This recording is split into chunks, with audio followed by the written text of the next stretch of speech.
you try, there you can't steal it. All you can do is try to embody it, and hopefully you'll get the message in the music. And Tyson, I would like you to speak on that because your indigenousness is, I mean, you are more indigenous than I ever will be, and I would like your opinion on that. Was that question just addressed to you, Alice, or because I didn't read those questions That, on that. sorry. You might want to read that back for him Yeah, because the one that I read just it a does moment ago affect him was also. right. The one that I read was specifically addressed to Alice, but there's and I'll reread part of that. There's another question that's essentially a similar question for you, Tyson, um, and I'll read that portion as well. Um, and apologies, the recording just went on and off, so maybe towards the end we'll we'll reintroduce ourselves real quick, but I don't want to stop the Yeah. conversation here. Mm. So uh, there was a question about generally using music from um, Black culture and from Native American culture in these mixes that people dance to. And typically the mixes are made by white people. And I think it's probably fair to say the majority of the people in the space that are dancing are also probably white people. And so the question that Alice was just speaking to was around, um, you know, uh, around how Alice might kind of hypothetically feel in these situations, and the word consume was used to, like, how do you feel about white people consuming music from Black culture was kind of the breakdown of that. And I think that you could, speak to that from your own perspective, not necessarily, well, whatever perspective you'd like to speak to in that. And I'd say the specific example that's been brought to me, Tyson, that I know a couple folks are interested in this book club that these questions are coming from, is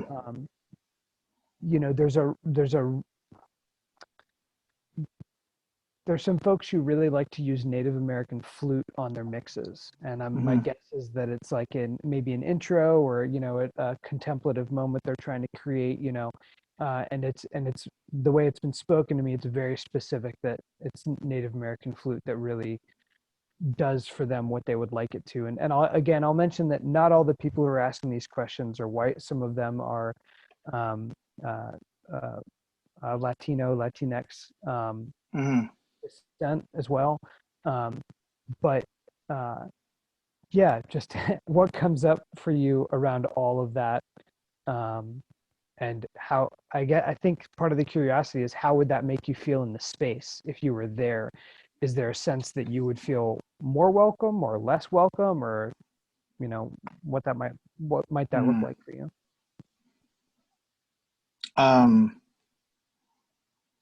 Okay, I'm thinking I'm following the question because I went over this email, and so is this you're asking me how I feel about this? Yeah, and how it affects you personally too, not just like a lot of the questions were phrased with like, when am I crossing a line and something becomes inappropriate? And I feel like it's more complicated than that. So Yeah.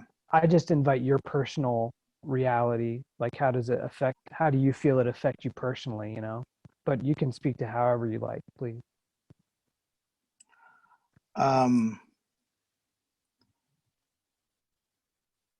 Yeah, I'm having a hard time trying to go back to my notes because this, I try to give this some forethought instead of just flying by the seat of my pants, so to speak. But so I guess I could say that there's an awareness in my awareness of communities, and I can also say that I'm familiar with ecstatic dance and stuff like that. So um, I guess I wasn't supposed to say that either. Gosh, it's so hard to censor myself right now. Um, so there's some reality um, and some perspective here, and I can only speak for myself. It's really hard to think that I can speak for more than other people who identify like me, like, my family or people I grew up with. Uh, and so I just want to make sure that, I'm trying to be mindful at the same time, like give you an answer. So um, this is really challenging, Jack. Um, so I would say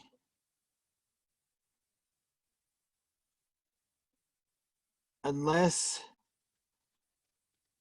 you have people who are American Indian, I'll say that, um, or who identify as Native American,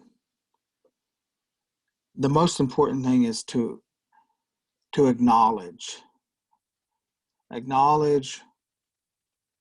I feel like if people are using these things and they are acknowledging where this music's coming from and what it means, that can become sort of the premise for making an educational resource.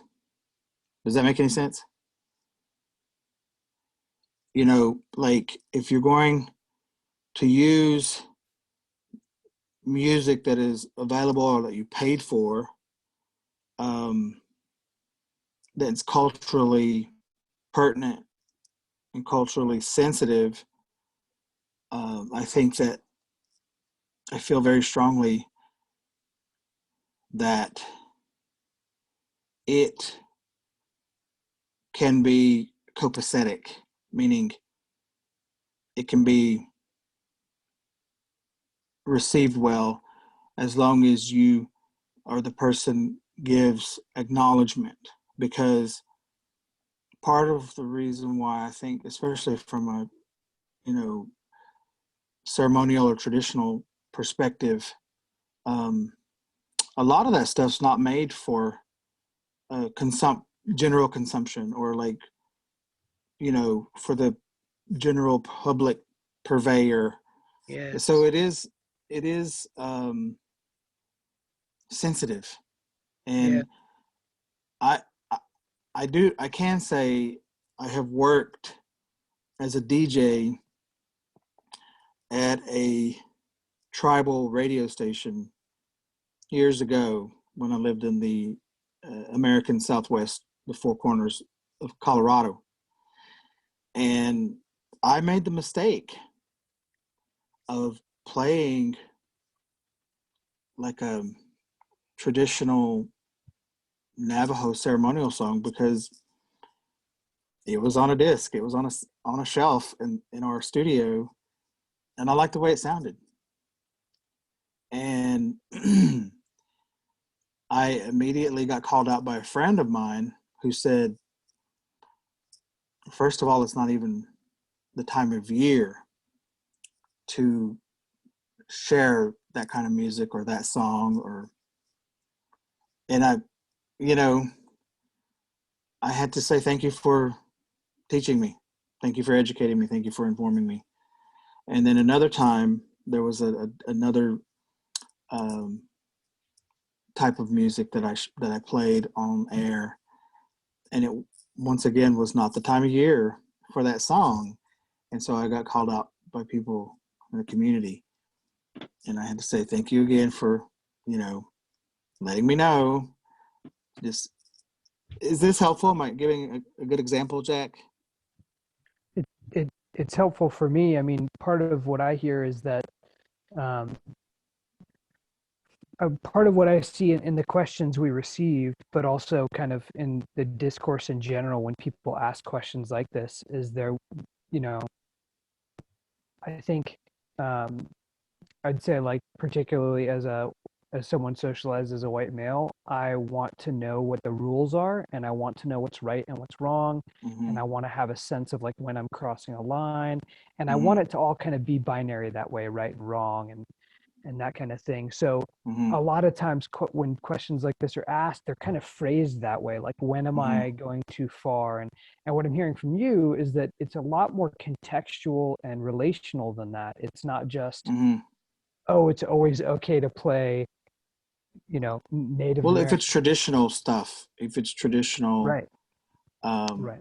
references, I think we should start from the top, Jack, because if we start from the top, that first question helps to sort of segue into this deeper, more meticulous, detailed Great. information. Great.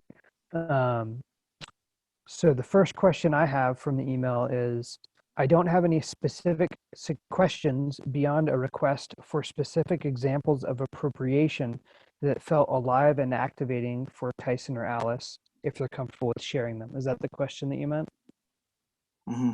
Yeah. Yeah. I think that's why I got thrown off, is because Gotcha. I was ready to start there. Okay. Gotcha. I just thought y'all might want to jump in, please. I figured, like, No, I mean, I felt like we jumped too deep in. No. You know. Okay. Yeah, so any specific examples of appropriation that felt alive or activating for either of you all, if you're comfortable with sharing them?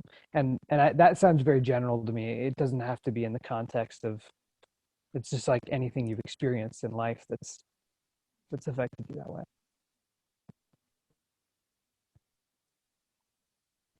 Alice, would you like to speak to that first? See, for me, that's hard because my whole life has been a series of learned experiences from being Black while being in America, you know, and the indigenous things that I've learned were like,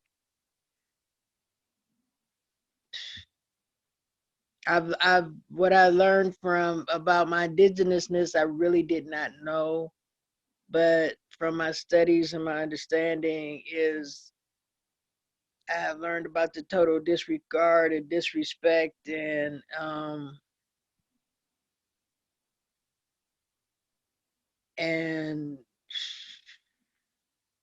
heartache. I've learned about that. But mm,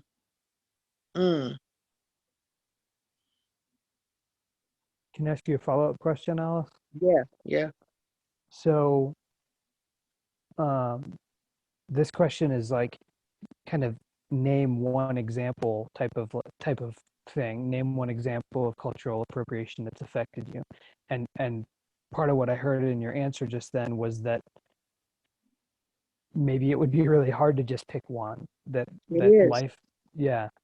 Yeah, it is. Because when you grow up, when you wake up in the morning, you're Black in America. When you walk out the door, you're Black in America. And when you walk out the door in the morning, you have to pick your battles before you walk out the door to decide. It's like, okay, what today? What battles am I going to fight? Which ones I'm going to walk away from and leave alone? Because that's the way, I mean, it's just difficult because you get, it's called driving by while being Black and walking while being Black and having a job while being Black, and it's so many and it's so many things, and there's so many stereotypical things that are put on you, and the sad part is a lot of times you don't even know. You just trying to survive and being a decent human being and being okay, so you live in America, so you're trying to be a good American. And sad. I mean, I'm not gonna say sadly, but my parents always, their thing was always, because they grew up old school. It's like, first of all, number one, you are an American,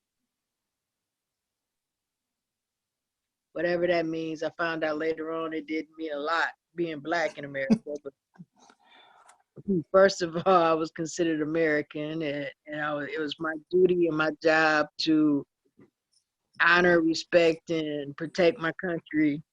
And even though my country didn't honor, protect, or respect me, it was for me to be the example and work harder and be better and just keep giving it my all in the hopes of one day that I would get respected for what I've given and what I've done and all the sacrifices that generation after generation has given.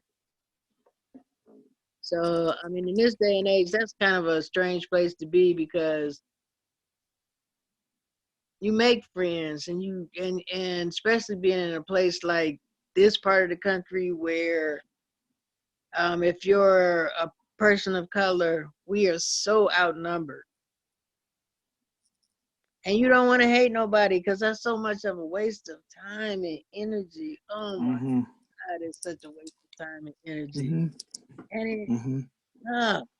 and it's so fucking draining. Oh my goodness, it's draining to want to hate somebody. And it's like, how Mm-hmm. come we just, damn, can we get past that and just be human beings in the same space and respect Mm-hmm. each other for that? But then Mm-hmm. the then the dumb stuff pops up, which is going to pop up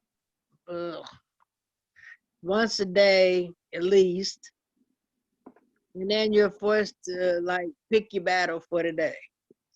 And it's so sad that you have to live your life that way because my thing is always is okay. So um, you don't have to think about it, or if when you're white in America, there's things you don't have to think about or whatever. But what if I approached you on a day-to-day basis the way that you approach me? At what point would you draw the line and demand accountability?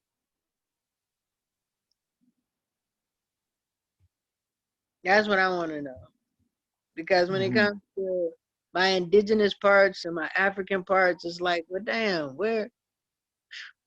at what point do I draw the line and still be able to survive and make a living and survive here? Mm-hmm. And it's like, why do I always have to give something up so that you can be comfortable? Yeah. I'm not laughing No, in I know you disrespect. laughing I'm with laughing me. You because laughing with me because you I, know. because I live in a community where, you know, we there's a complaint about white people Mm-hmm. every day, Mm-hmm. and that's why I found myself laughing because you know, you're like a lot of my friends and my relatives who they tired. Yeah, They're tired of it. They're tired of it, you know. And I yeah. just want to use this pandemic as a good example because of a friend of mine sent me a very eloquent and lovely message about how, you know, we're gonna be okay. We're gonna be all right. And I love this dear friend. And my friend is not, she's not black, she's not native, but Mm. she's my friend. Right, yeah. And my response to her was, it's one day at a time. Mm-hmm. And here on the reservation, it's been my whole life. We live Yeah. one day at a time. Yep. So for us to be in a time like this pandemic, it really ain't nothing new. Thank you.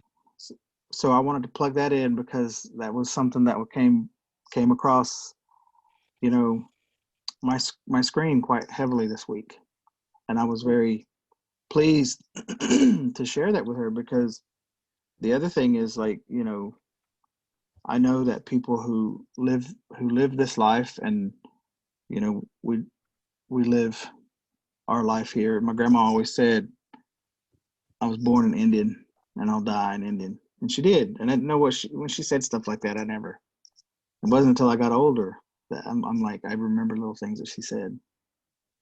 And one of the stories that I wanted to plug in here, there was another question down the line asking about, what's your awareness, what's your experience in the white community or the white world. Mm-hmm. And I remember having an experience as a young child being in a dime store in a neighboring town. And I watched this woman, this store clerk, follow my grandmother around every aisle. And this had to be in the late 70s. But this has stuck with me my whole life. And so I go running down this aisle to where my grandma was. Because my grandma was like, she was my bestie. And I go running down this aisle. And I said, Grandma, why does that woman keep staring at you? And my grandma, she waves her hand down at me, like, she said, hush, hush.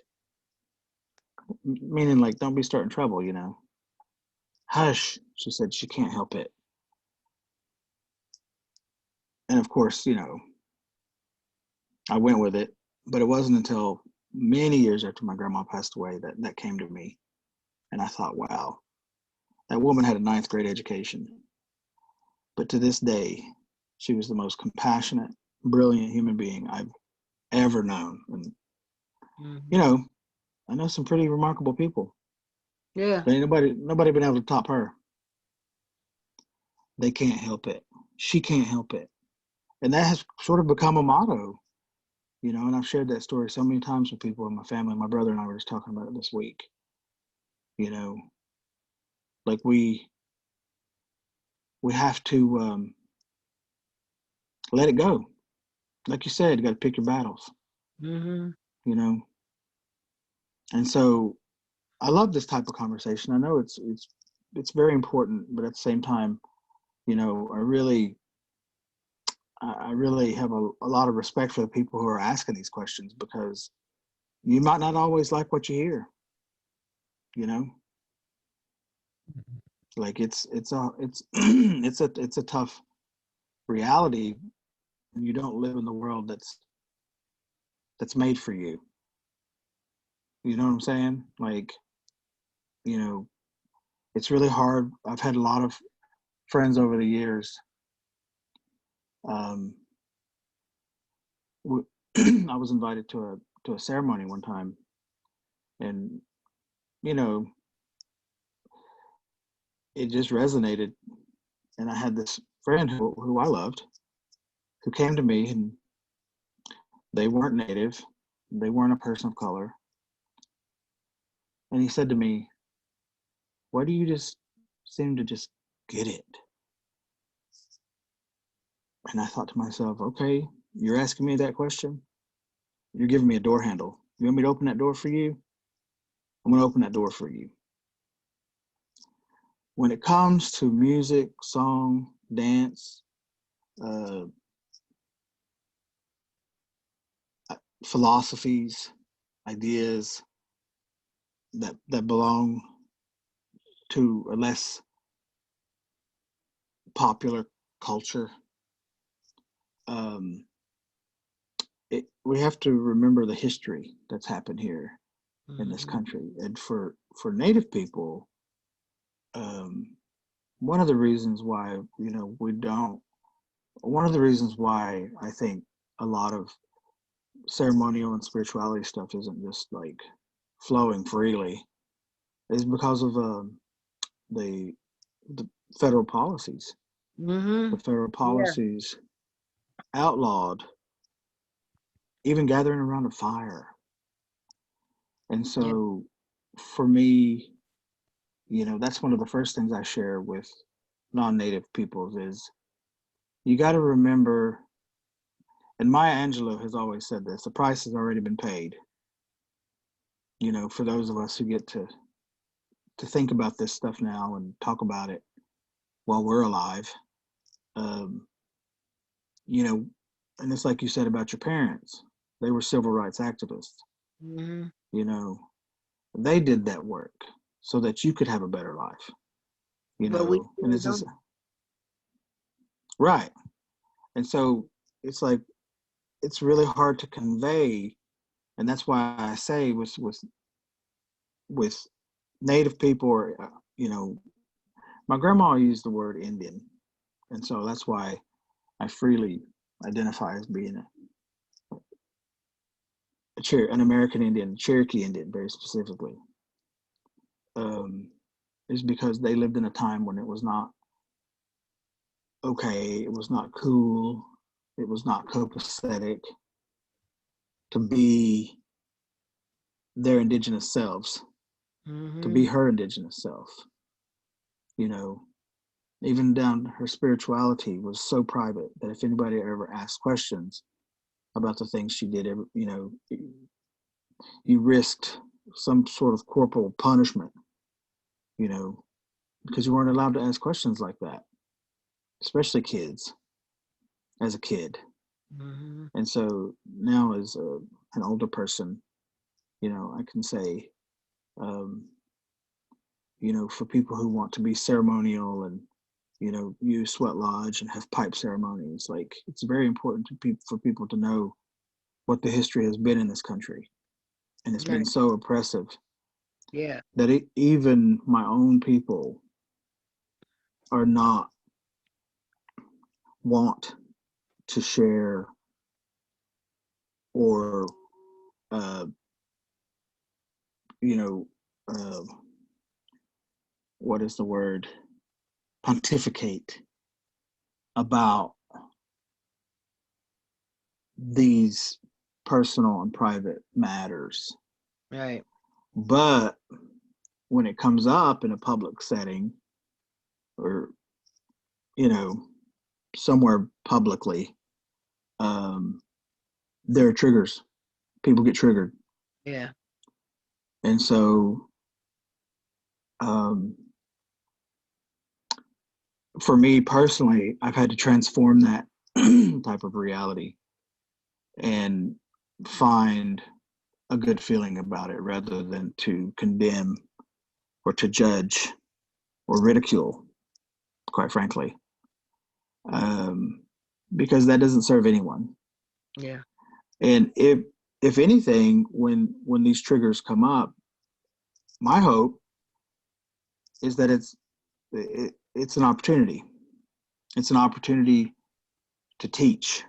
It's an opportunity to share and say, you know, do you know um, what you're doing is what effect it's having on me as a Native person, whether it's a song or, you know, a prayer, even, um, because I feel like, you know, my grandmother in the spirit world now, they passed, but I'm still their mitochondrial DNA, Mm-hmm. walking upon the same dirt that they walked upon. And so I take it very personal. Yeah. And I'm not, you know, not a perfect person, by any stretch of the imagination, but I know that these things uh, have an effect on me. And for as long as I have a life and a breath, um, I will want to be able to share this perspective, you know, and hopefully too, even this conversation will have some bearing on. I don't have children, but I have nieces and nephews, and so maybe in the future this will be something that they can take and use. Yeah. Sadly for me, my indigenousness is something I don't know a lot about because my grandmother never she never talked about it to her children, and she was robbed of her heritage. And she knew her language, but she never spoke it to her children. So my mom and her siblings, there's a whole part of their life they knew nothing about until they got older. And she told them, it was something she explained to them like a couple years before they died, because they didn't know anything about it. And sadly, for me, it's painful because there's a rich part of my heritage I don't even know anything about, and I don't even know how to contact. All I know is where she came from, and I know more about my grandfather's heritage than I know about my grandmother's on my mom's side. And sadly, that's something I'll never know, because she didn't leave any. When she left everything behind. And and until, like I said, 2 or 3 years before she died, that's when she started actually telling her children about how she grew up and where she grew up. But she didn't go into enough detail for them to even be able to piece together what her heritage was. And to me, that's painful. So I've had to do ceremonies to invite her into the room so I can have better understanding of what that is. And yeah, I mean, it's a sore spot for me, because that means there's being Black in America, there's so many pieces of yourself already missing. And then to be a third indigenous, and you know nothing about it, that's a whole nother piece missing.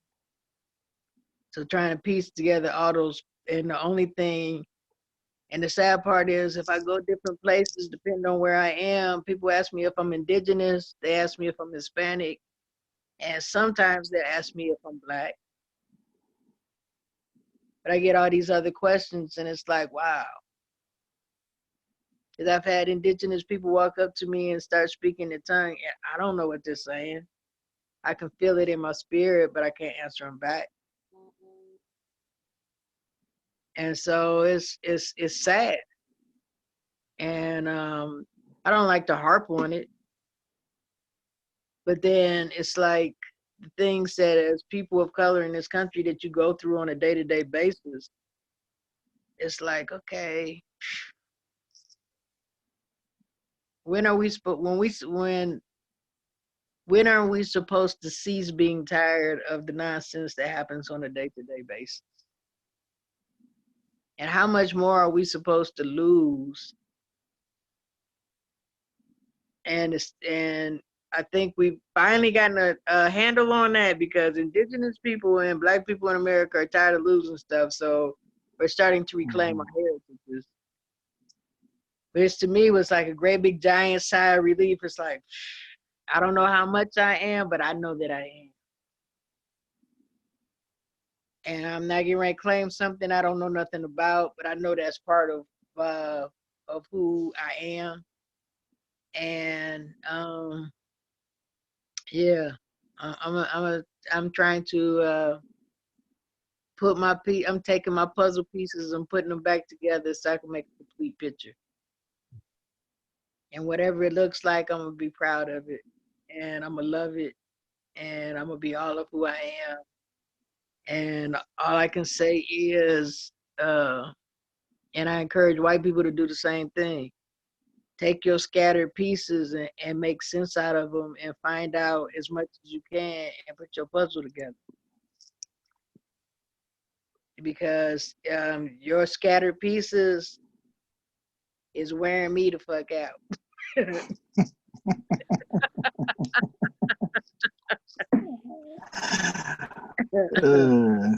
I You don't have a question for you, Alice.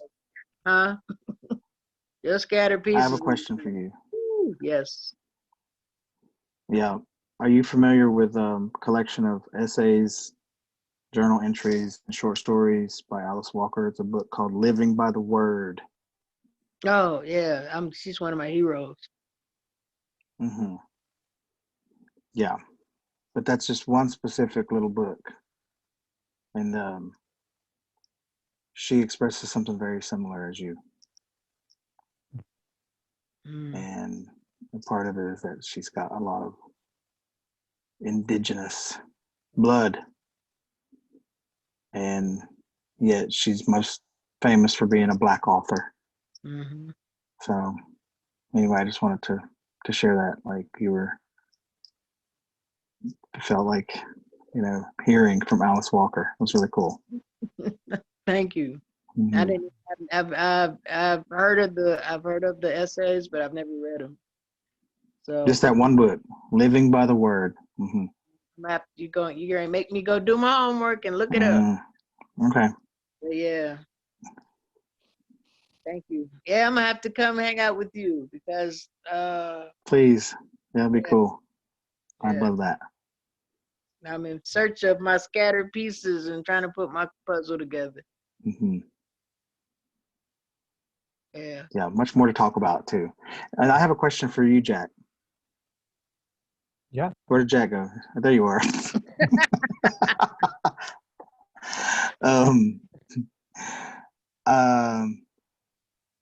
What was so I have a copy of your book. I had a copy of your book. Uh-huh. And I haven't been able to find it. and so you gave it to somebody like I did. That's what I keep doing. I keep making people read it. Right. And so anyway, Jack, you said that the first chapter was sort of what you were focusing on. Is that? Yeah. So the book club that's happening was a request on the part of a group of people they bought a bunch of copies of the book and wanted to go into it, and they wanted to have Zoom calls on it and have me be present. And so the first chapter, which is mainly focused on cultural appropriation, which is to me one of the topics around white supremacy culture that is probably to me it's one of the most challenging things to talk about because it's feels like a lot of what some might call gray areas, like a lot of well, isn't everyone always appropriating culture, and how do you know someone's appreciating it versus appropriating it? And there's just a lot of wordsmithing that can happen in those conversations. Mm-hmm. So this particular kind of section of the book is mostly on cultural appropriation, and I my title, because the way that I approach it is the question of how considerate are we willing to be. So I'm not necessarily looking for the right and the wrong of it. I'm so an example for me in what all this means to me personally is so we have this naming ceremony that we're trying to plan for our newborn daughter. Well, she's a year old now, our baby daughter. And over the years I've been influenced by a lot of different traditions, a number of which I had probably no kind of respectful way to engage with, and I did anyways. And then there's been other efforts where I've done my best to engage in a respectful way. And point being, any ceremony like this, I don't have much to call on from my own heritage, and so other things are present in my awareness when I'm thinking about this. And it came to my attention within myself that it's more important for me that you yourself, Tyson, and you yourself, Alice, would not only be comfortable but would feel welcome at such a ceremony for my daughter, and that's more important to me than having some ceremony that looks good or is fancy in particular.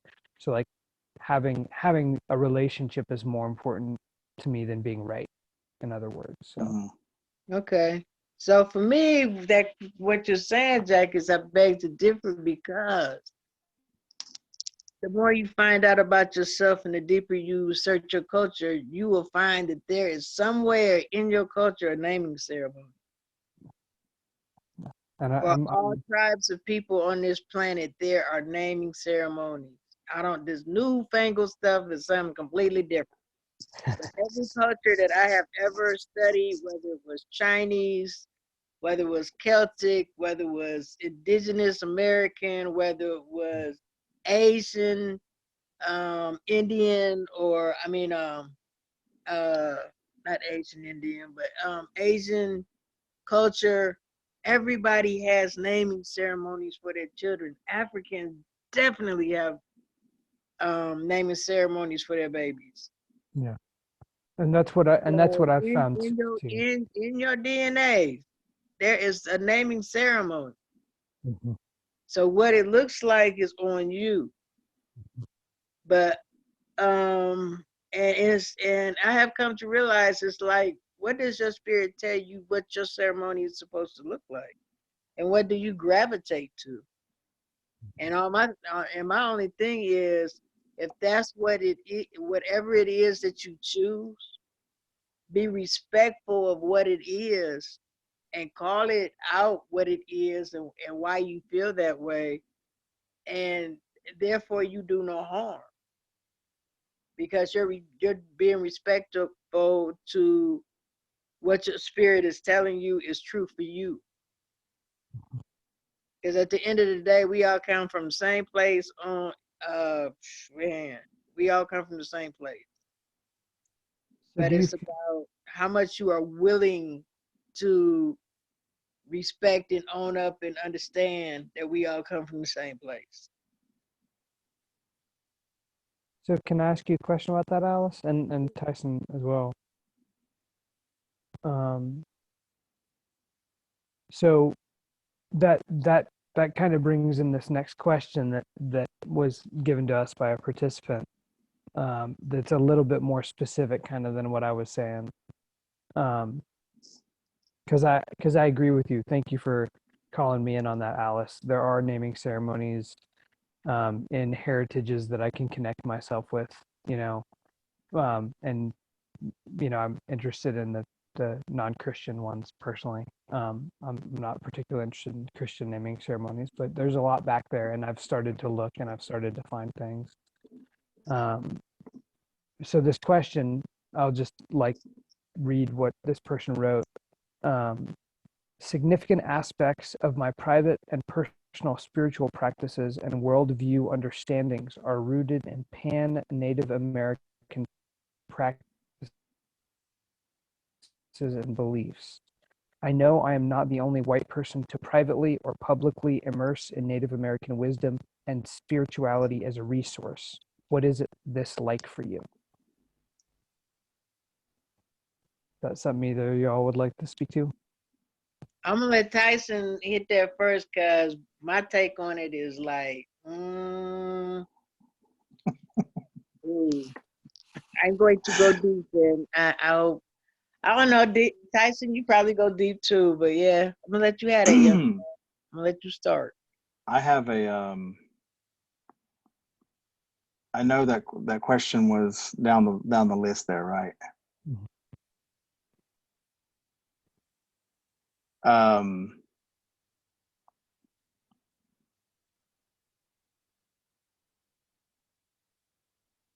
Okay, that's the one about, as a DJ, I've always loved world music. No, this is the second question. It's from participant number 2, and I read it just exactly as it was. Okay, this this goes back to what I already said. As a child, is this the question? How does whiteness that is all around you affect you? No. No, it's someone asking. They're saying that a number of their private and personal spiritual practices and worldview understandings are rooted in pan-Native American practices and beliefs. Okay. And, yeah. More recently, I was adopted into a family when I lived in the Four Corners, and they had their ways of doing things. and their culture is very different from our culture back here. But we Indians nonetheless, and um, and on on the reservation, because of federal policy, all reservations kind of like feel the same in a lot of ways. I mean, at least the ones I've been on, and so I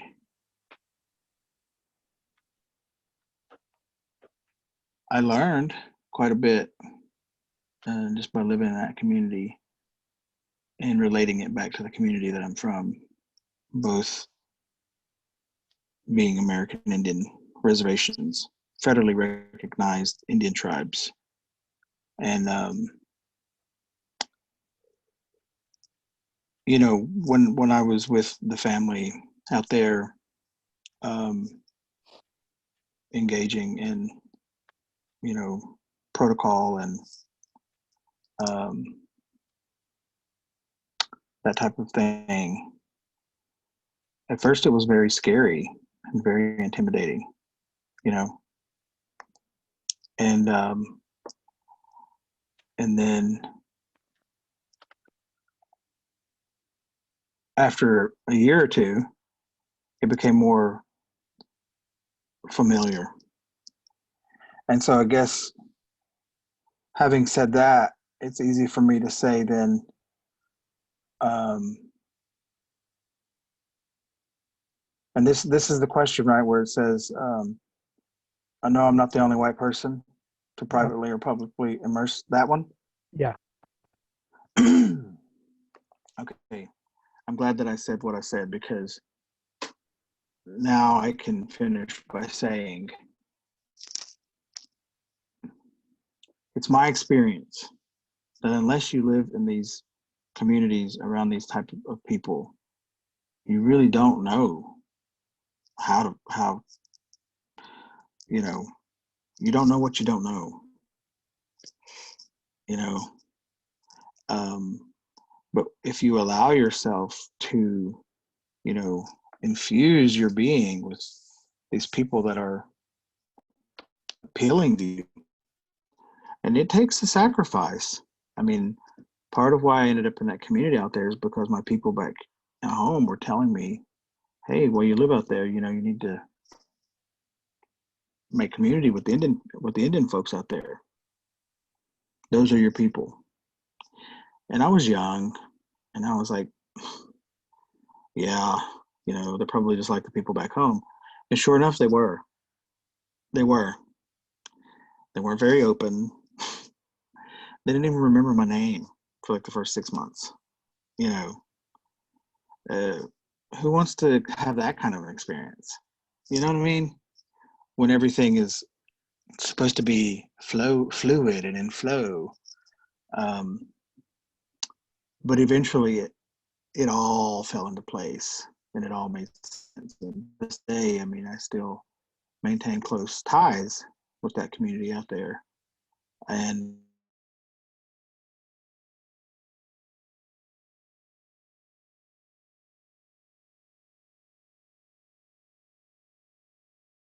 You still there, Tyson?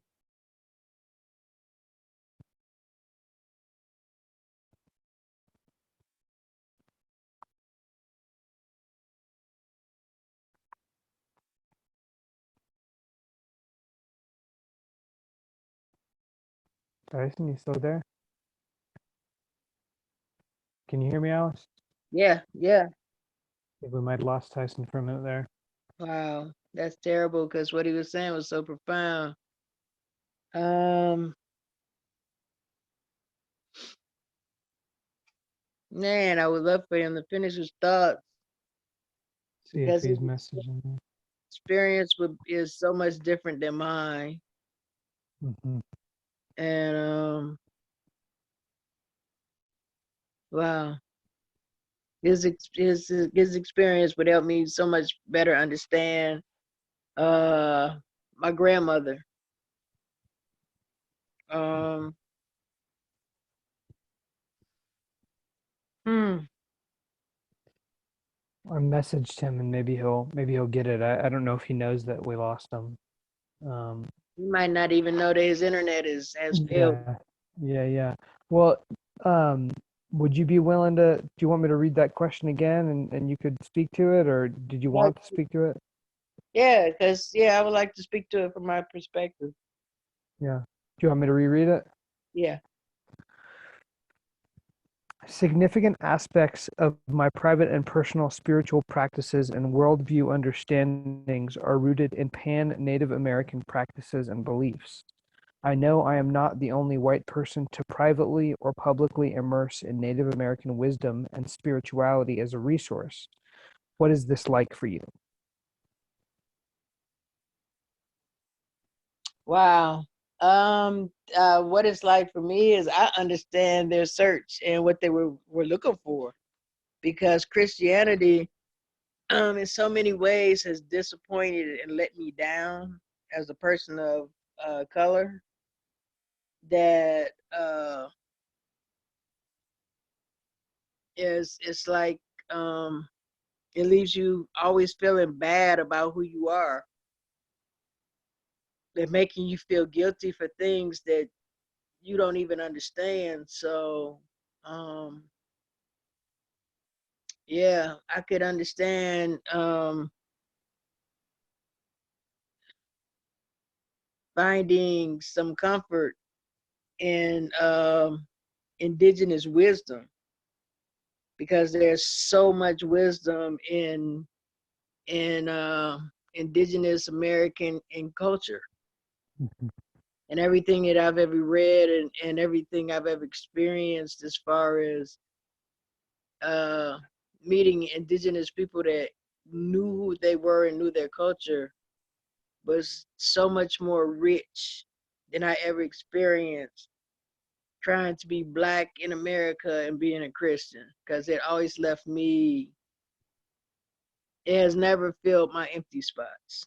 Christianity has never filled my empty spots. It has always left me with questions and trying to feel something that it was just never able to. So I can completely understand why white people in America would lean towards something that fills up those holes of the things that uh, white people traded to be white in America. Mhm. I can completely understand that, Mhm. because white people in America gave up a lot. They gave up a lot of their culture and their heritage to be white in America. So for those who rebel against it and lean more toward the practices of indigenous people and the feeling that they got from it, that makes them feel whole to an extent and feel those empty places, I can understand that completely. Mhm. It seems like, I feel like, from previous conversations you and I have had, and also conversations I've had with Tyson, that a piece I feel like was connected to what Tyson was saying, from what I was understanding, anyways, is that there's a context for when white people are taking these practices on, or trying to claim them as part of their spiritual path, or regardless kind of the languaging. In a way, there's a dynamic that's happening that feels, I feel like it's been pointed out to me a number of times, um, and it's just to say that, like,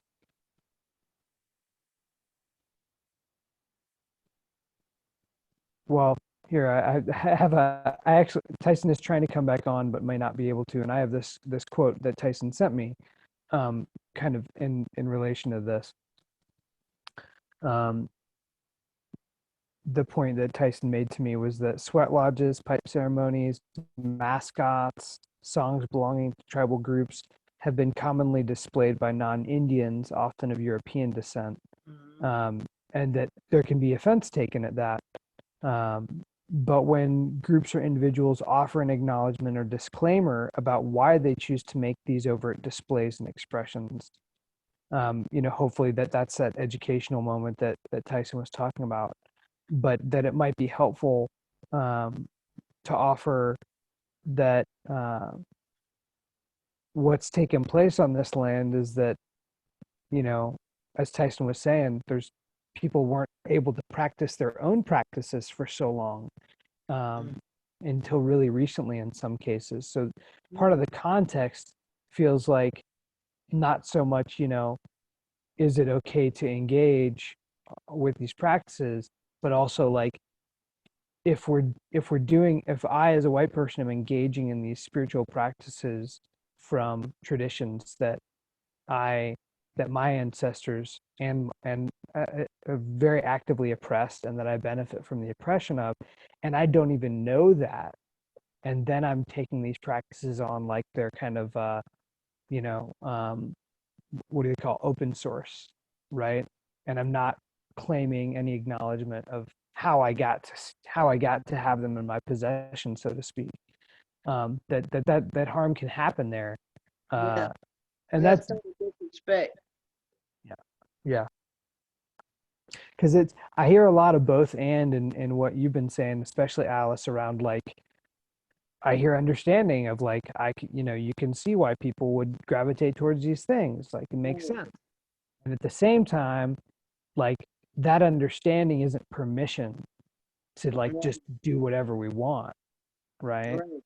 It's called learning the respect of asking permission to even be able to uh, publicly display what has been given to you as a gift. So I'm curious, Alice, and I want to acknowledge that I haven't intended to ask you or Tyson to speak for like, you know, other people, for people from your culture, whatever culture you might consider in the moment of these questions, because none of us have just one culture in the end. Right. So like, particularly with music and Black culture and the way that white people, as was said in one of the questions, the word consume was used, right? So like there's definitely a very large pattern, particularly in America, of white people um, essentially like taking on aspects of Black culture as popular culture. Mm-hmm. And I just, you know, in the context of music in particular, that feels like a pertinent kind of, if there's anything you'd like to say about that, about what I imagine might be kind of, I mean, that's a daily, more than a daily, that's multiple times a day occurrence of something I imagine you witness or Yeah, but observe. this is what I'm noticing about that. And yeah. So why uh big industry stole a lot of it was yeah, it was stolen. It was there was no permission asked for Black musical culture to be taken over and mass produced. And then it's like, oh no, well, we don't want you to sing the song this way. We want you to sing it this way because we, in the end, we want you to look bad. So this is the only thing we're gonna pay you for. Mhm. But in the process of that, they dug big business and industry dug a hole for themselves because songs are so spiritual that it's like what you sing about, you bring forth into the world. Mhm. So you have all these young Caucasian kids singing about stuff they don't have no understanding of. And now, in this day and time, a lot of what they were singing about is manifesting in their lives, and they don't have no understanding of it. And they just do not realize that um, greed and patriarchy and power over paradigm put their children in a position that they don't know how to get out of, but their generations sang it into existence. And if uh, people don't start getting an understanding of what they're singing into existence, their children are going to continue to continuously fall into what the message that they're putting out into the universe. Mm-hmm. Because a song is a prayer from your heart to the universe. Mm-hmm. And that might not be what everybody thinks. That's my personal, and I can't say that for anybody else. But the song that you sing is your prayer to the universe. Mm-hmm. And it's that's like the slaves used to sing songs, but the songs were always about relating history or relating a way to freedom or relating a way to find sanctuary and safety. But the way the songs that are being put out are all about heartache and pain and struggle and strife. And those are the only songs that record companies would pay African Americans to make. And now you have all these young white people singing about these same things that they know nothing about, but they're starting to experience them. Mm-hmm. They're truly starting to experience them in forms of ODing and having all this trauma and strife and drama in their lives and I don't know if the powers to be recognize that they put on the heads of their children. Because for indigenous people and African Americans, a song is a spiritual thing. Mm-hmm. And it has always been a spiritual thing because you sing it from your soul and your spirit. And what you sing and you're putting that out, you're manifesting that to the universe. And it's going to come back to you because it's a prayer.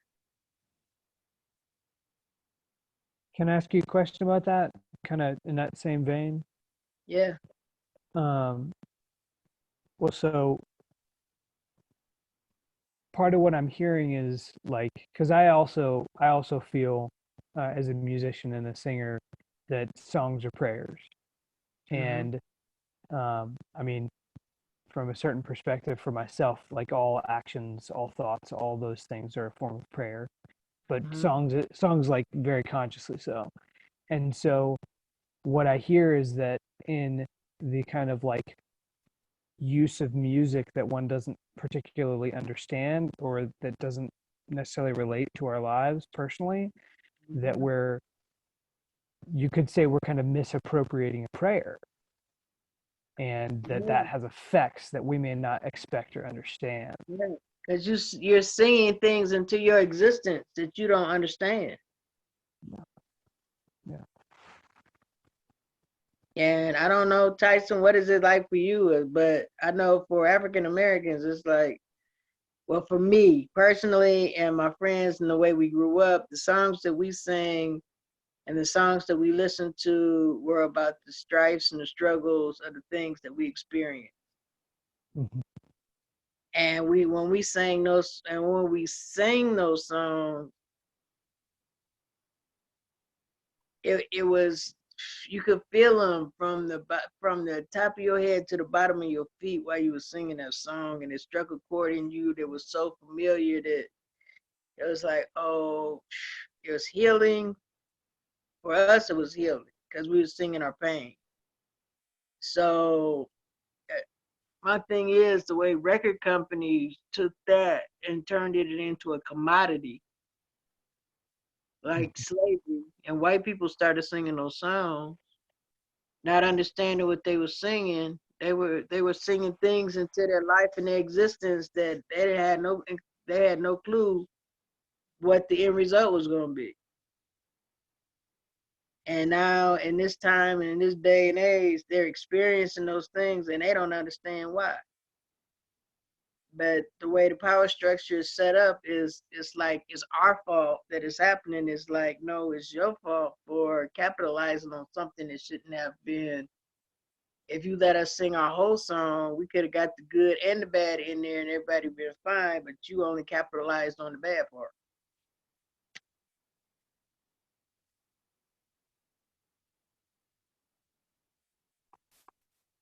Welcome back, Tyson. Can you hear me? Oh, I muted you. Oh yeah. There we go. Yeah, I gotta move around a little bit though. So I've learned a lot on this call. yeah, I really appreciate your all's time and energy so much. It's I appreciate y'all, learning along with me how to kind of do this format too, and I'm learning on that. I'm learning on that level as well, of course. But I'm curious. As I look at all these questions, and there was like a solid 2 pages of questions that were offered up, and they're all really, really specific. Like a lot of them are really, really specific questions. And when I've had conversations with both of y'all in the past, um, in different ways, what I feel like I'm often invited to do in conversation is to take a step back from the questions I'm asking, and to I feel like one of the reasons I wanted to invite both y'all onto this call is that both of you all have been really amazing at inviting me into growing my perspective, like a wider perspective, not a whiter perspective, but a wider perspective, right? Like Right. to it's almost like I'm being invited to understand my questions more. Because the assumption I make, because of how I'm socialized and how I'm educated and all these things, is that I understand the questions I'm asking. And that's why I can be so specific in the questions I'm asking, is because I know what I want an answer to, because it's whatever answer you give me is going to be the widget I can plug in to then kind of make things happen the way I would like to. I can change my behavior so it's appropriate, what have you. So I'm really appreciating the approach both you all bring in having a wider perspective on, well, let's look at where that question's even coming from. Like earlier, the word consume in relation to culture, and we could talk about that all night, just using the word consume or referring to culture as a resource. That struck a nerve for me. Consumed. It's like, oh my God. Yeah, right. And so whoever phrased that question, and I don't know what was up for them when they typed that or how that word occurred for them when they used it, but what I get is that that there's this quote that I just gotta read, and it's not by me. I put it in this booklet, but it's not a quote that I wrote. And I hope I can find it. Here we go. So it says, white people, I don't want you to understand me better. I want you to understand yourselves. Your survival has never depended on your knowledge of white culture. In fact, it's required your ignorance. And the author's name, who I don't believe I can pronounce this correctly, is Ijeoma Oluo. Mm. And so I just wanted to read that quote because I feel like that's connected to what I hear both y'all saying as I ask these hyper specific questions about, well, what if this happens and then this happens? How do you feel? And I hear both y'all reflecting back okay, take a step back. Let's look at the context of why this question is being asked, and maybe some of the assumptions that are built into the question. And what I hear from both y'all in our friendships and on this call is that I think that it's true for me that as a white person, I don't usually understand the questions I'm asking, but I still want answers. Right. And so I want to, if there's anything either y'all have to reflect about that, if that's something that rings true and you have a lot of experience with or not. Well, my thing is, but when white people ask questions, they want to fix the fish. They're not looking at the groundwater in the lake. And you can't fix the fish. You got to fix the lake, because otherwise you're going to keep having defective fish. So until you get to the root of problems and really look at the patriarchy and the way this country was structured in the first place, it works for white people, but it's definitely not working for indigenous people or people of color. we're gonna keep doing the same dance over and over again, and we're gonna keep being frustrated. And y'all gonna keep being like, well, what's wrong with you? And how come y'all don't get it? We get it. We need you to get that the way this country was designed and structured was for you and not us. You know, this country was built on murder Mm-hmm. and crime, Mm-hmm. and you know, it hasn't ever really been talked about. Really, I mean, you know, of course, in later years, you know, with certain movements, I guess, the women's suffragists. You know, I mean, that's just an interesting perspective. I mean, my granny was born in 1916, and she wasn't a citizen of this country, even though that particular bloodline has never been anywhere else but here in Right. the soil. And I think by the time she was 8 years old, they were considered American citizens. Mm.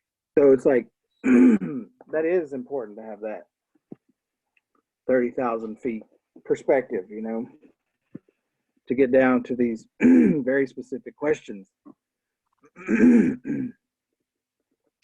Every time I read one of those questions, I had to stop and think. Mm. There's a bigger reality than just to say that's culturally inappropriate, or or you could use that as an opportunity to educate yourself. And that's my biggest response to most all of those questions, Jack, is that they are opportunities for learning and growing for the individuals themselves. And if they learn something, then they can teach and they can share from that platform. And I'm sad that I missed some of Alice's other comments. Mm-hmm. But hopefully you'll share this with me and I can catch up. I will, and I want to mention that you know, in your absence, as we continued the conversation, I shared a little bit of the text that you sent me in response to these questions. Oh, good. Perfect. Yeah, because it felt like there was related to what you were saying before, and I'll definitely share this video belongs to y'all every bit as much, if not more, than it belongs to me, if it does at all. And but I wanted to invite Tyson if there was, I can't remember, maybe Alice, you remember what Tyson was saying. I remember generally what you were saying when we lost you, and I just didn't know if there was anything that you No, I think I wanted. got it out. Yeah. Okay. Mm. Okay, cool. It was so strange. Now we're gonna not Tyson. We're gonna have to revisit that because you was getting ready to step deep down into something. Yeah, and it's okay, bro. We gonna talk about this again. This ain't gonna be the only conversation. I didn't want to get in too far, you know, because I feel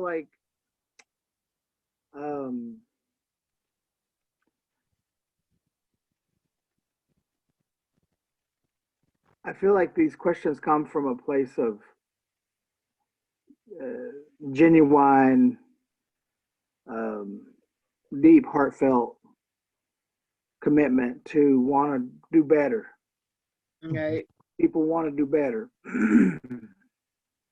And so I can't fault anybody for wanting to do better and be a better person. Yeah. Um, But I want to, okay, Tyson, but I want to tell you this as an elder. We have been conditioned in this country as indigenous and black people to make it our business. Still there? yeah. Okay. We have been conditioned in this country to make sure that we make white people comfortable and not ever feel uncomfortable. Mhm. We have been that. I mean, that has been like forced down our throats for so long, Yep. and we do.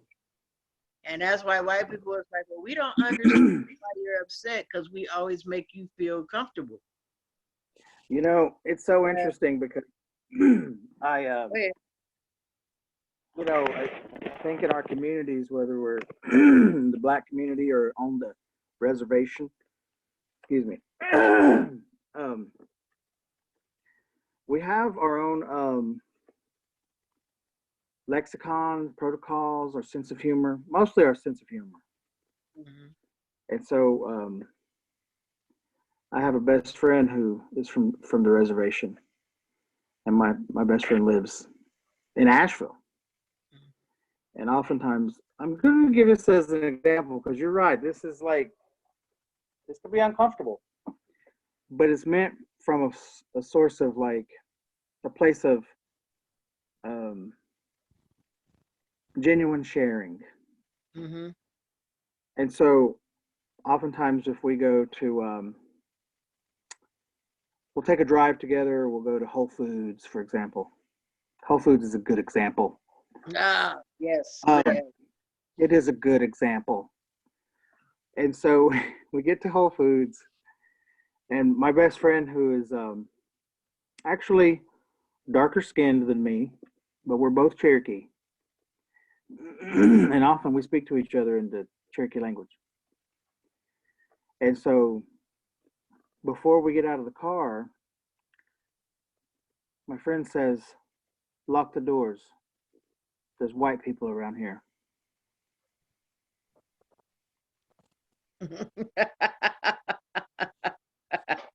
I love it. Oh, and it's kind of a common thing that we say, because Mhm. it's like, it's really the white people that we're worried about. It ain't the brown Right. people, because I mean, we know what to expect, in certain situations, especially if we're pulling up to a place like Whole Foods. The place has got such a pristine presentation. Mm. And so Mm. the same friend, um, who is a health professional, had been complaining about every time they went to Whole Foods, they noticed that they got treated different. Mhm. This went on for that Whole Foods has been there for about a a little over a year now, maybe. I can't. Not, it wasn't too long into its new life there on Tunnel Road. And every time my friend would say, "Happened again today," and I thought to myself, I know my friend ain't just making this up. So we met there for a meal, and I was behind them in the line. And sure enough, it happened. It was just like blatant Mhm. um, rudeness, Mm. total. And I was so like, oh god, I was a little shocked, Mm. uh, but I just realized my friend wasn't lying. I mean, I didn't think my friend was lying in the first place, but He thought he was so, exaggerating. so I had to go to the manager and say, my friend's been making this complaint for 6 months now, and finally I saw it with my own eyes. And that was my due diligence. The onus was upon me to report that because, like you said earlier, Alice, we got to pick our battles, right? Yeah. Yep. And that was not a battle that my friend was going to fight. And I didn't feel like it was a fight. It felt like it was really easy for me to just saunter over to the manager's booth and say, this is what I just saw, and it happened, and what are you going to do? Unfortunately, the person who, it was a cashier, the person that cashier didn't work there anymore. And the funny thing is like 2 weeks later, I went into Earth Fair, and that same person was a cashier at Earth Fair. Mm. But it was just one of those things. Like I wasn't trying to harm somebody, but I had to report that very specific type of interaction and behavior. Yeah. Because whether that person was conscious of it or not, I feel like they might have been unconscious, but at the same time, I have a hard time with that, because it's like, okay, so I've been put in that situation several times, and because I'm old and I'm tired, and it's like, okay, so if I treated you the way you just treated me, how would you feel about that? And how would it go over? Yeah. It's like, well, what do you mean? It's like, no, you know what I mean. The way you just treated me, how would that feel to you personally? Mm-hmm. If I treat you the same way? Mm-hmm. And then a lot of times I have people just walk away from me and drop their heads and say nothing, because they know. I think, it's like, when you're not treating someone right or badly. Oh yeah. And if you call them out on it, then they want to, and you really know when they get defensive. Mm-hmm. For me, I don't know, maybe because I'm tired, when my patience is like down to zero. Yeah. It's like when you get so defensive that it's like turns into an argument, it's like, And if somebody's called your attention to that before, you can't not know. Mm-hmm. Mhm. And it's like, so if we could, if it's okay, so let's trade shoes and see how it feels. And it's like 9 chances out of 10, if you ask a white person to trade shoes with you, they'll say no. Mm-hmm. So with that no, it lets me know that you understand there's something going on. You might not be exactly sure what it is, but there's something that's going on is not right. Yeah. But you have the choice, being white in America, to choose to ignore it or to do something different. Yeah. Mhm. And I'm quite sure it can't be a comfortable place to be if you're white and you decide not to go with the flow and do something different. I'm quite sure it's got to be challenging, and you get kicked out of the white people club. Mm-hmm.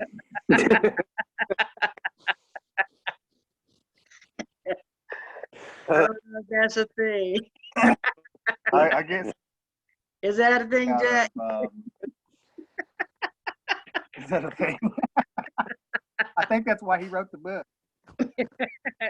Jack, did you get kicked out the white people club? My membership is pending. Apparently, I'm not sure.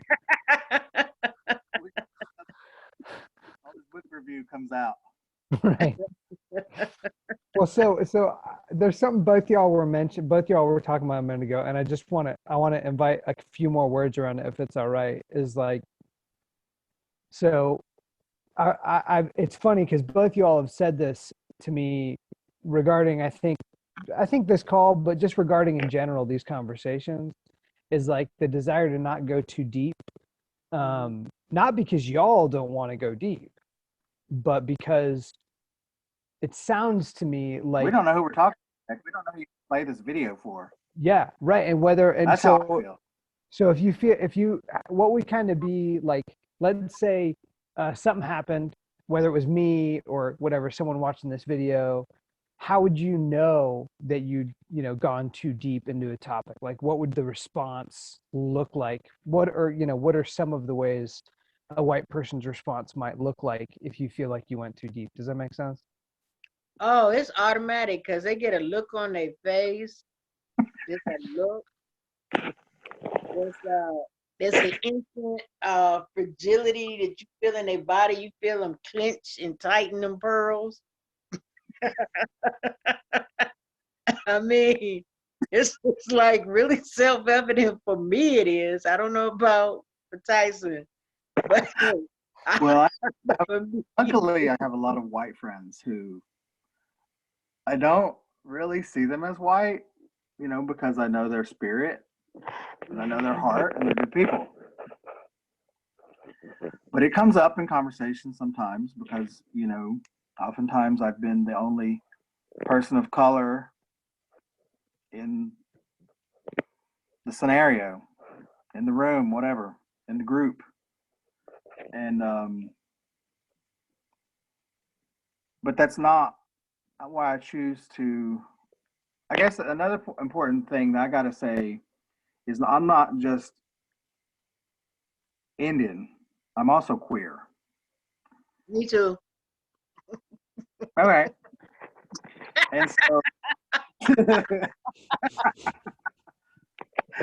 and so for me, I love the commune with my queer folks, my queer friends, and we have more of a common ground in our queerness than we do in our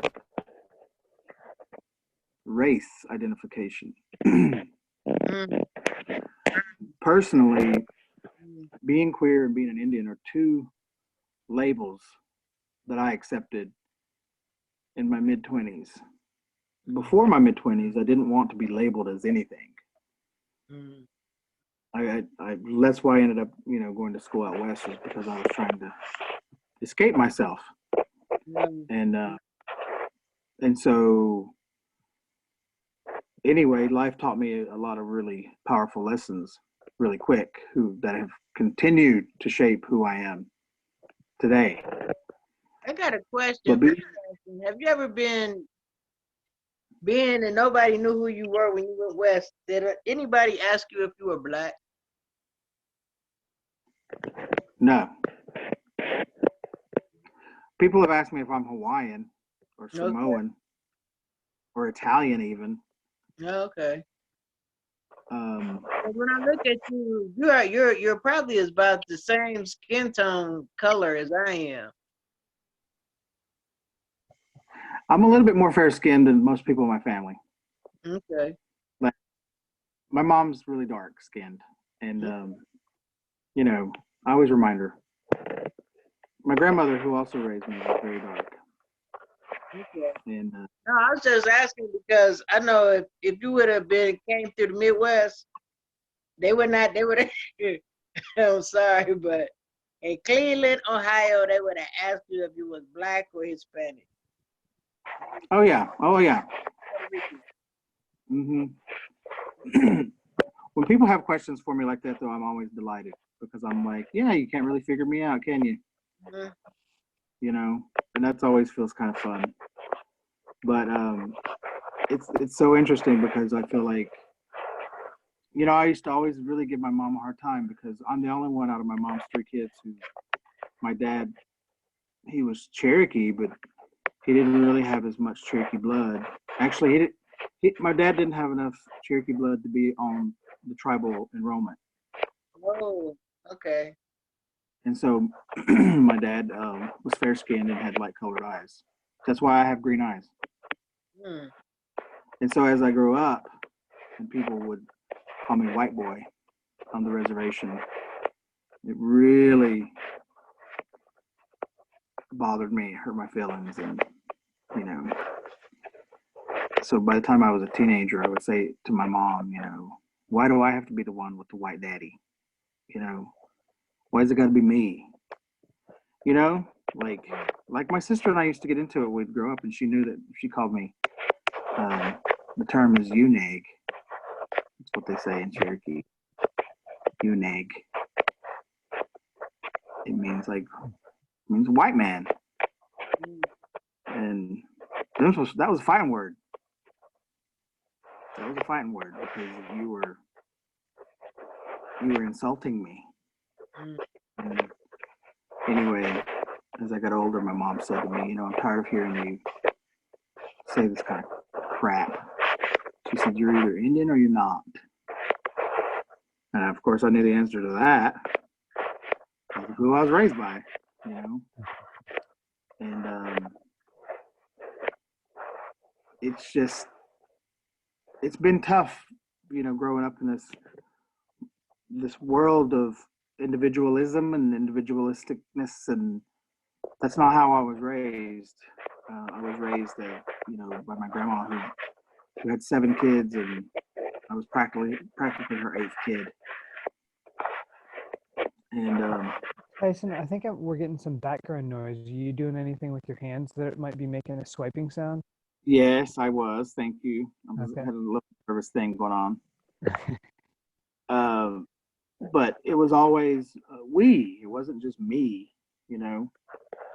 And so I had a real hard time integrating into my adulthood because I grew up with a big family and a big sense of community, and that's really how my life makes sense, and that's really why I continue to do the things that I do, is because it's not just me in this world. Yeah. And I mean, the parts of me that are selfish have definitely been learned as an adult. And living in a Native community, you know, we're very privileged because we have our own town. Like, we don't have any. That's why our town is so weird, because it's our town. You know, those sacrifices were made a long time ago so that we could have this town, and there are still people who live here today who are strong advocates for what it means to live here and for what it means to stand up in the face of leadership that may not always have our interests at heart. And you know, there's this. I have an auntie here who I think Alice would love, but she's been known to go to the council meetings when they were making decisions that were not in the interest of the people. One time, this was shortly after I moved back home, she called them out, and she said, "You guys are making decisions that are going to affect your grandchildren." Right. And the way that you all make decisions, you all act like you're never going to die. And their eyes about popped out of their heads. And I think that's sort of that's a good perspective of living in a society where, you know, from a Native perspective, me as a Native, you know, when we use the term whiteness or white people, it just comes from a form of mentality that has no regard for other people's feelings or their well-being. And you know, it's like I think you know, for me, it's the part of the society that I'm aware of that can feel very cold and heartless. And I think that's me saying that is an answer to one of those questions, Jack. It says, there was a question that said, how do you feel about, how have you felt about whiteness? You know, and at some point in my development, and I was telling this to my brother because I had to really get a perspective on those questions. And the best way for me to do it was to talk to my younger brother, who just happened to be, you know, hanging out with me quite a bit this week. And we talked about, I was telling him that, you know, when I first went to college, and that's where I was really met by very superfluous, verbose people who were not, they weren't just white. I mean, I would always ask people, like, you know, so who are your people? Like, where are you from? Like, they would say, oh, I'm Italian or I'm Irish or, you know, and it wasn't so much the race, especially when I first went to college. It was the classism, because I went to a private college where my roommates were like the children of cardiologists. I didn't know what a cardiologist was, honestly. And I just thought to myself, I don't want these people to know who I am. I'm a hillbilly Indian, like mountain folk. And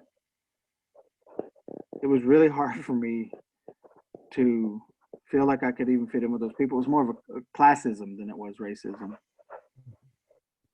And so that question about whiteness for me was a real thing in my 20s, because I felt like when I was around white people that I was more on guard. Like I was was ready to, scurry away like a chipmunk if I had to. And, but I learned a lot, and that's why I keep saying, like, these concerns that these people are having with sharing. I'm glad you read that statement, Jack, the one about having the pipe ceremonies and the sweat lodges and playing songs. If people could know where that stuff comes from and what it really means, it can be a teachable moment. It's an opportunity, but otherwise, for me, I was telling this to my brother. At some point, after I began to have a lot more Anglo friends, as we say around the reservation, Anglo people. Once again, that's us softening it, so we're not just saying, white. That I learned how to express myself more and it be validated. But I remember, coming back home, even when the past 10 years, coming back home and being so superfluous in my expressions with my mom. And my mom didn't like it. My mom, she threatened to like slap me one time because she thought I was talking down to her. And I was like, wait, Mom, no, you have to understand, I've been living away from here for about 10 years. I've learned how to communicate. So once I called it communication, and I was telling my brother that, I was like, we have this, like we learned that from the white folks about different ways to, what do you call it? Not condone, but to like,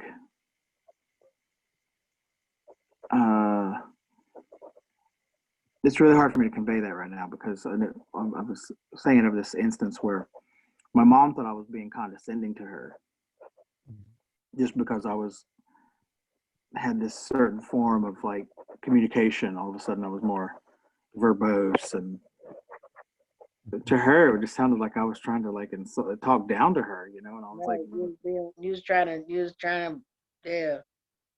I understand exactly what she was feeling, yeah. Yeah. And I thought, Lord God, please don't let this woman slap me. Because I'll have to call the police.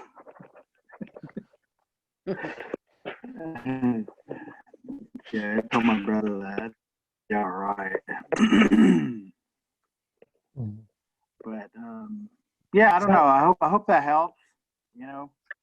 Well, it sounds to me like someone who doesn't have to do something y'all are describing, and I like have as much understanding of it as I can, given where I'm coming from. It sounds like a lot of work for y'all. It is.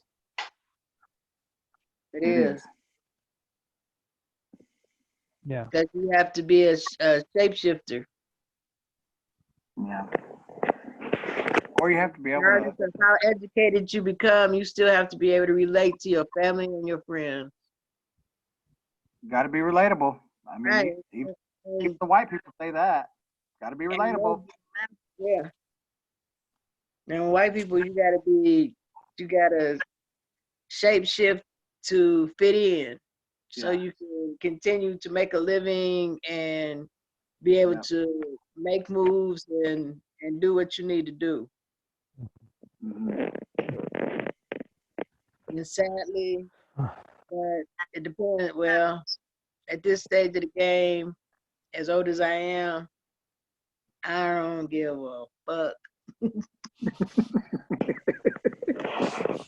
I'm going to be me. And it's like, okay, I'm gonna explain it to you. And I want you to feel me when I'm explaining it. But if you don't get it, I am so sorry. But I refuse to continue to demean myself and disrespect myself, trying to get you to understand something that is common courtesy to anyone. And if I can see you treating your animal better than I can see you treating a human being, I really don't have nothing for you.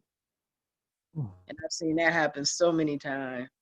I've seen white people treat their animals so much better than they treated human beings. Mm. I truly do not understand.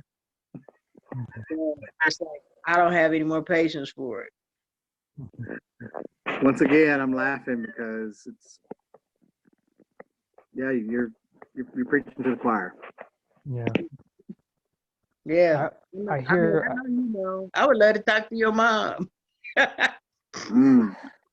Careful on that one. I don't know. You would be surprised. Yeah. We probably have more in common than you think. Oh yeah. Mhm. Yeah. Yeah. So, Mm.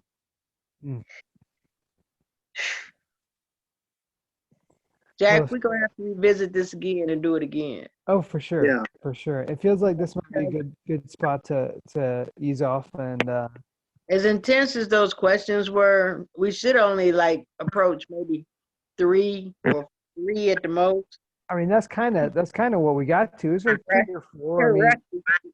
you know, and the thing is that a lot of them were, you know, kind of rephrasing. There a lot of more different versions of the same thing in a lot of Right. ways. And what I'm my hope for this conversation is kind of to try to, well, it's to give y'all space to offer the people who ask these questions some context for the questions they're asking. I never had any idea that what was most important was people getting answers. That's not where I'm really coming from, because I'm just so interested and invested in having the context that I hear y'all coming from be shared. And part of what, you know, I mean, there's some of the things y'all have said here that that to me, especially especially the couple times where one of y'all was talking and the other one was laughing, is like I mean, it's funny because it's not funny. Like Right. No, that's we know that. Yeah. well, no, right. And I know you all know that, and I'm just saying that for anybody watching this is like that. Let's say anybody who's white watching this, be a little bit more specific. Is part of what I'm witnessing or what I think I'm seeing is that that's like both y'all mentioned how important sense of humor is. Both y'all mentioned how important it was to be relatable and be able to talk to different people in different ways, and you know, and all those things. Those things right there, the having a sense of humor and not taking yourself too seriously and being able to be relatable and talk to a bunch of different people in different ways. Well, that's a bunch of stuff that I can get away with not doing. And like I that's like part of the world we live in. I'm not saying I want to take advantage of that, but that's I just want to name that, because that's why I'm inviting or asking you all to share whatever it is you want to say, is because you're coming from places that I can't see, you know, and I just want to acknowledge that. Well, And no, we're coming from places you don't have to see. Mm-hmm. Thank you.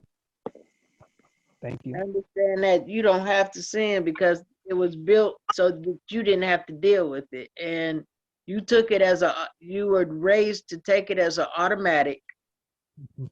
like it was written in stone, and that's the way it is, and not to question it. And not to question making other people feel uncomfortable, you Mhm. know? And unless you really took a look at it and you didn't feel right about the way it was going, that's the only time that white people actually question what's going on. It's like, well, damn, it didn't feel, the way that happened just didn't feel good to me. So let me check myself and maybe I need to do a little homework, or, you automatically thought somebody was your friend and then you found out, yeah, to a point, but then they kind of like, okay, so I'm gonna trust you so far and I'm gonna let you in right here, but at the end of the day, I got to go find some of my people to relate to because I know you don't get it.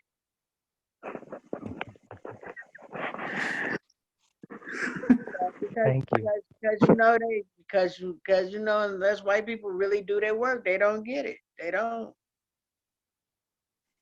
and that's why I commend Jack and Paige because they're really doing their work. And there's Oh some other yeah. white people that I know that are really doing their work. And every now and then, and the sad part is, sometimes when they don't get it, it hurt my feelings that I got to correct.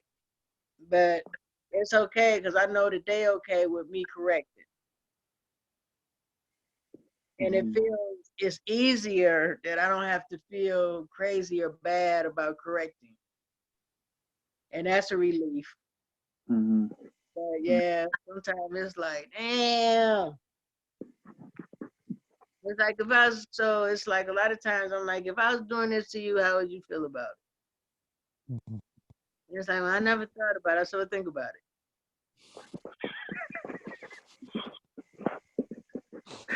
Because I ain't getting ready to do all that work. Think about it. If I treated you the way this just happened, how would you feel? Uh, It's like, I'm gonna let you do your own process of work, because then you'll get it better than me trying to explain it to you. mhm.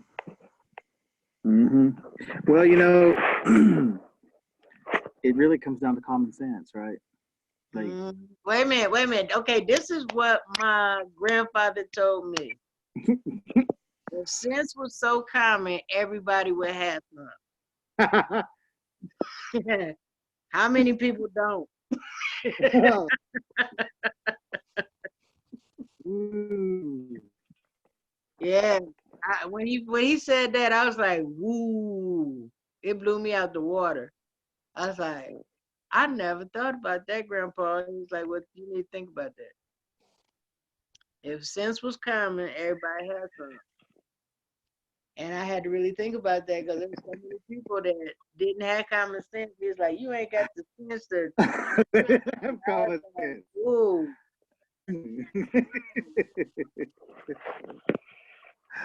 Oh, oh, oh, thank you. Yeah. Yes.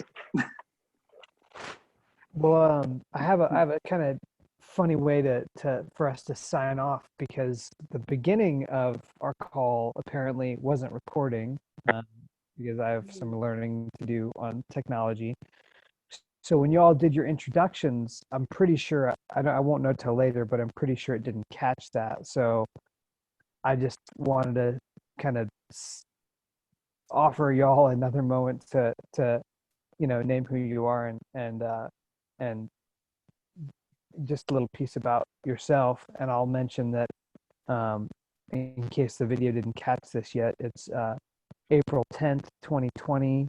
We're in Western North Carolina. All three of us are in different parts of Western North Carolina. And these questions were the conversations inspired by questions that we were given in relation to a book club that I'm helping facilitate. And um, yeah, and that we're all in some version of quarantine or self-isolation or social distancing because the pandemic is going on right now, which, as y'all both mentioned, in some ways, is